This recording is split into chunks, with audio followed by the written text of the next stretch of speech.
Dear, first of all, I want to introduce myself. My name is Jeffrey Abraham, and over the last 4 to 5 years, I have become a loan modification specialist and also helped hundreds and hundreds of homeowners across the country stay in their homes, educate them, empower them. This class is free. You do not have to pay any money for it or anything like that. What we would like to do is go and do at least 2 classes a day to empower you and teach you exactly what a loan modification is, to explain you what the difference is in the different type of loan modifications with the HAMP program, the Home Affordable Modification Program, with the Home Affordable Refinance Program. That's for homeowners that would like to refinance their home. For the Home Affordable Unemployment Program, for the Home Affordable Foreclosure Alternative Program, that is help homeowners cash for keys to if they can't afford the house and they do have to foreclose. What a deed in lieu is and how you can just sign the house back over to the lender. And also we get into the last part of the class is what is a short sale and how does it affect you, and how it could have some type of tax ramifications, but you have to always talk to an accountant about that, because I'm not an accountant. I'm a mortgage banker. So it's going to be a quite exciting time. You're gonna see me on the telephone with homeowners sometimes live, talking between me, them, and their bank.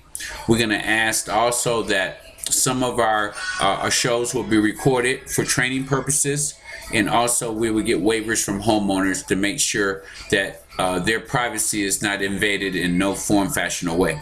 So welcome to my world. It's going to be a very, very exciting time. I want you to get your pads out.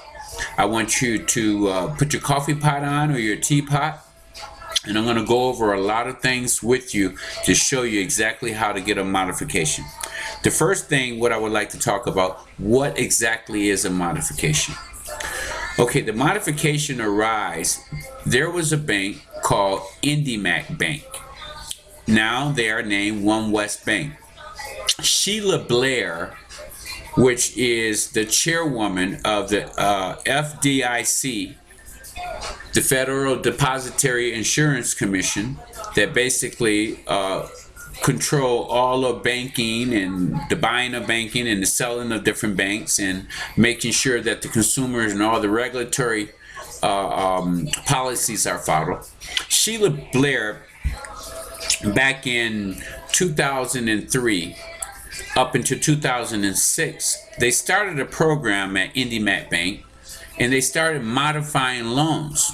They were one of the first banks in the United States to start the modification program. They call it a workout program.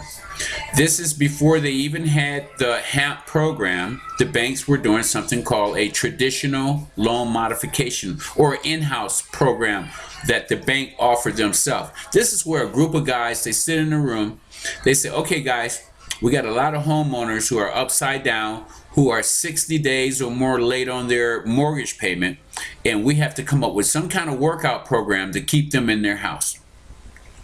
This is what the Treasury Department has put out through the performance service agreements that all the major lenders, all 283 lenders signed with the Treasury Department to get TARP funds, which are troubled assets release funds that the government gave all of the banks to help the homeowner. Exactly what a modification is in layman's term, is when you, the homeowner, contact your bank and your bank offer you several different type of workout programs to lower your interest rate. Number 2, to extend your term. And number 3, in some cases, give principal reductions. That's where that when your house is upside down or you owe more on it than it's worth, you could receive a principal reduction, but that is all based on the investor. There are programs out there called the PRA program, Principal Reduction Alternative Program. There's programs, the Justice Department program.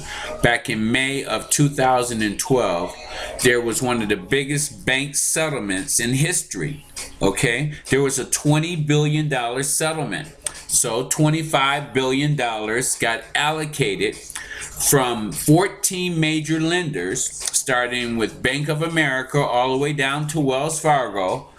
They were sued in a class action settlement, and if you go online, you can look under consent order, and you will find that. And you will be able to do research, and you will be able to see the guidelines that the Treasury Department and the Attorney Generals of all 49 states laid out for the banks to follow. So there's a lot of legislation to protect you. What we need to do as homeowners is get harder with the Attorney Generals to get them to be a little harder judicially on the banks to help you. When you show a willingness to work with your lender, to come to the table, to negotiate some type of workout program, your lender should bend over backwards to work with you.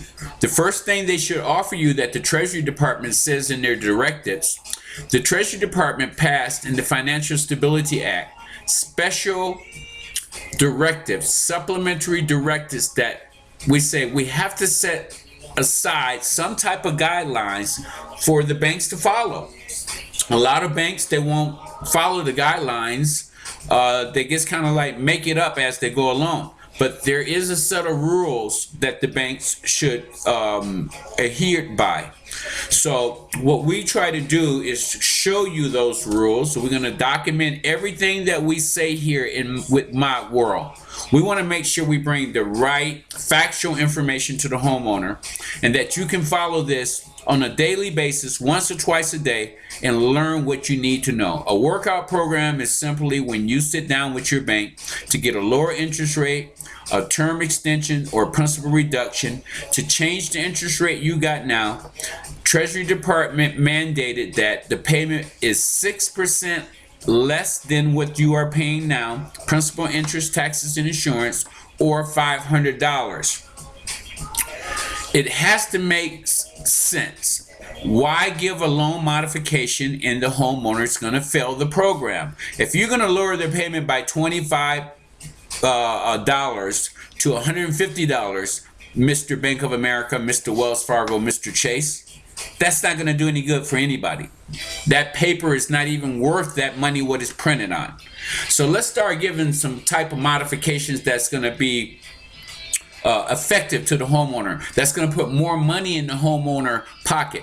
When President Obama sit down with Timothy Geithner in the Treasury Department and heard his plan of the Making Home Affordable program and all the help it could offer, it could have offered millions of people, but a lot of the banks, they bottlenecked it. They made sure that a lot of these programs didn't get out to the homeowners in time, and they made it impossible when homeowners have to send documents over 15, 20, 30 times. There's homeowners that's been trying to modify home loans for 4 years. That should go in the Guinness Books of World Records. Can you check on that, Mr. Shadi Abraham, to see if there's a record for the longest loan mod? No, that's just a joke. Okay, let me get back to being serious. So that's exactly what a loan mod is. So we will go over different aspects of the modification process, and we will be able to do a few things and show you what we would like to do to make sure that you yourself can be educated and know exactly what to do. One of the next things what we are doing in another class, we will give you an explanation of who qualifies exactly for a modification. There's hundreds and hundreds and thousands of homeowners every day that submit all of their documentations to the lender, and guess what? They don't qualify. You know, you're wasting your time. 2 months, 3 months later, the lender has a software where they enter all your information, they ask you particular questions, and they can tell if you qualify for the Making Home Affordable program or for a traditional modification program with your lender, with your bank, or you may not qualify. You may be what they call underextended, where you can't really afford the home even if they modify the loan. by giving you a principal reduction, a term extension, or a interest rate reduction. This is called the waterfall effect. Interest rate, term extension, principal reduction. That's called the waterfall effect by the Treasury Department of Banking. The banks have to use one of these three components to bring you down to 31% housing ratio. If they lower your interest rate, the floor limit is 2% for modification, or if they take you from a 30-year to a 40-year, or if they cut $25,000, $50,000, or $100,000 in principal off your house, their job is to take you to 31% housing ratio. So what we're going to do right now, I'm going to let you digest that, and I'm going to put something on the screen so we can go over this again. We're going to